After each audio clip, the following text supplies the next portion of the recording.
Isang uri ng gobyerno na pinapatakbo ng mga pinakawalang kakayahan at pinakawalang kwentang tao.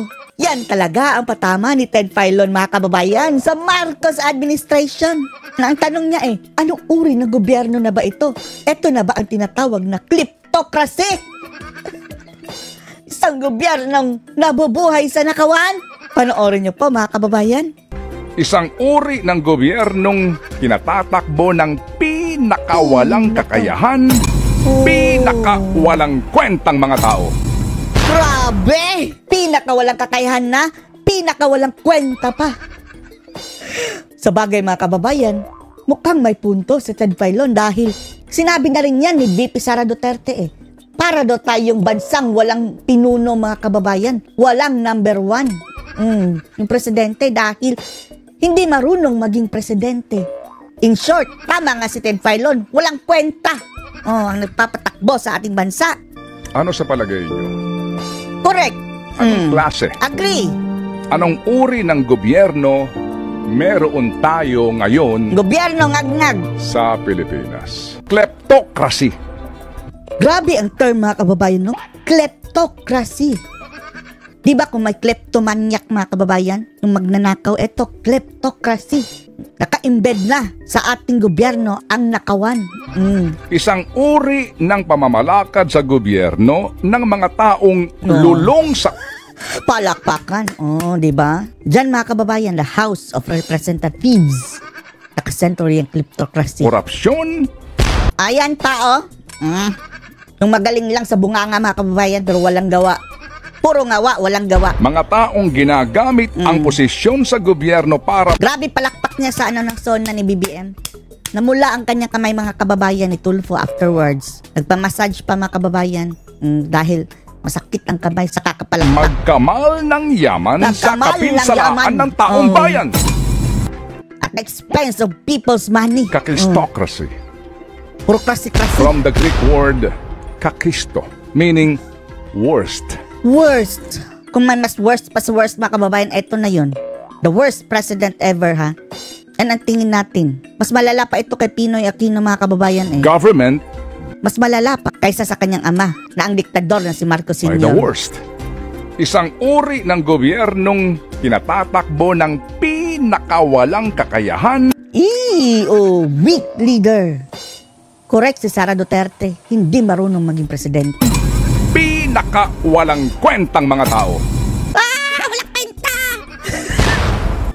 Ano sa palagay niyo? Tama. Tama. Agree kami. Anong klase? Anong uri ng gobyerno meron tayo? Gobyernong bangag na, mga kababayan. Wala na sa katinuan sa totoo lang. Ngayon, sa Pilipinas. Bayan, mag-isip na po tayong mabuti. Hanggang isip na lang ba tayo? Walang gawa? Mahirap kasi, mga kababayan. Systematic na ang, parang mafia na ang naging kalakaran ngayon, mga kababayan, hawak nila lahat Think about it. Think about it. Sinasabing may demokrasya sa Pilipinas sapagkat inaabuso ang demokrasya, mga kababayan. Inihahat. At eto naman ang kanilang ginagamit ngayon para mang-abuso sa kapangyarihan. Na demokrasya daw Sila lang ang may demokrasya. Ang mga leader ng bansa sa pamamagitan ng umano'y malayang halalan. Malayang halalan, pero ang pinaplano sa halalan, mga kababayan, mag-release ng ayuda. Na ang sabi ni VP Sara, it's a form of vote buying. May tatlong Paano pa ba yan malayang halalan? Na parang binibili nyo na ang halalan. Ay ang gobyerno na dapat ay nagpapatupad ng tinaguriang check and balance o pagsiguro na walang umaabuso sa ehekutibo. Paano na yan? Check and balance? Yung Senado sana, mga kababayan, ang mag-check and balance doon sa kababuyan na ginawa ng Congress. Binigyan lang ng portion, mga kababayan, ng ayuda, ng budget na dadaan sa kanila. Pumayag na. Nawala ang mga prinsipyo ng mga animal.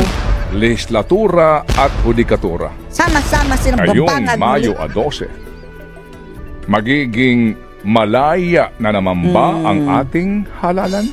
nakahanda na ang ayuda. What do you expect? Sana ngayong mga Pilipino, no? Alam natin, marami sa atin mabibigyan mga kababayan ng datong para iboto yung mga taong iyon. Pero tanggapin nyo na ang pera kung talagang kailangan nyo ng pera, ha? Kung hindi nyo kailangan, tanggapin nyo pa rin.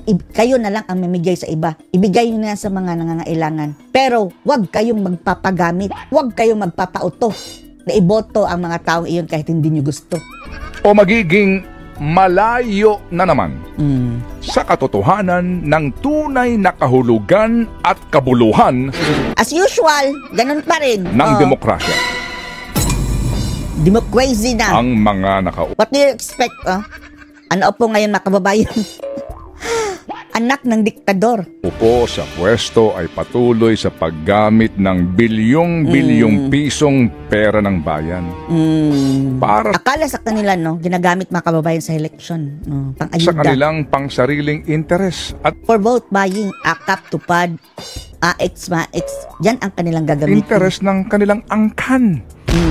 Interes na manatili sa pwesto sapagkat ang mga dinastiya sa Pilipinas ay pataba ng pataba. Pataba ng pataba. May alam nga tayo mga kababayan na mga lugar, hindi lang isa, maraming lugar sa Pilipinas mga kababayan ngayong eleksyon na pareho ang apelyido ang naglalabanan, nag-aagawan ng pwesto, hindi na nakontento.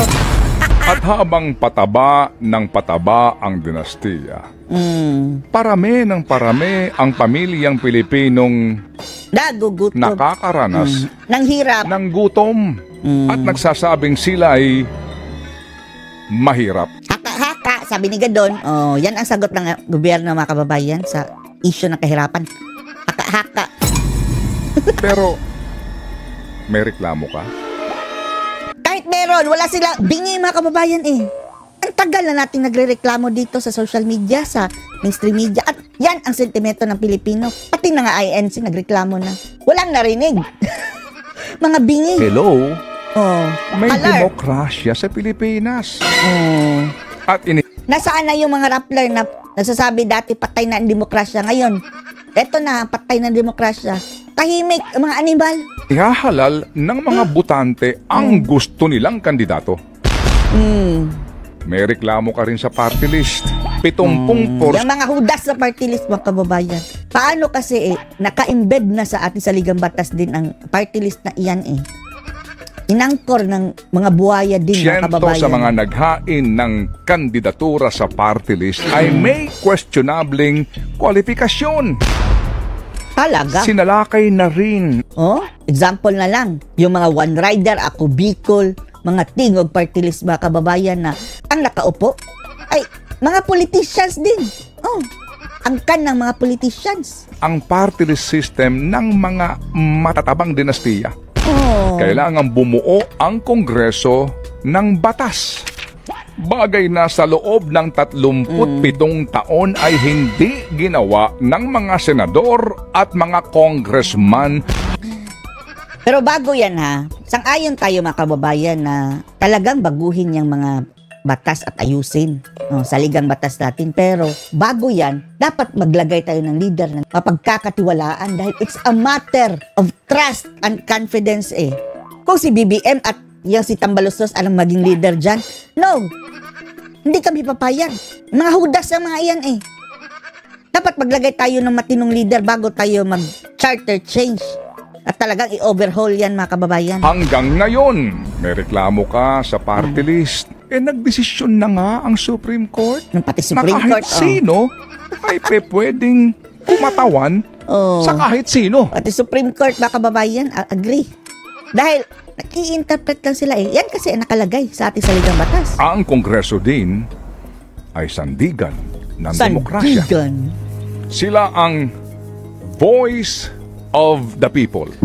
Voice. Sila ay dapat maging boses Mahiya kayo, mga buhaya kayo. Hindi kayo ang totoong voice of the people. Nailagay lang kayo dyan dahil binoto kayo dahil dynasty at saka sikat at wala kaming choice.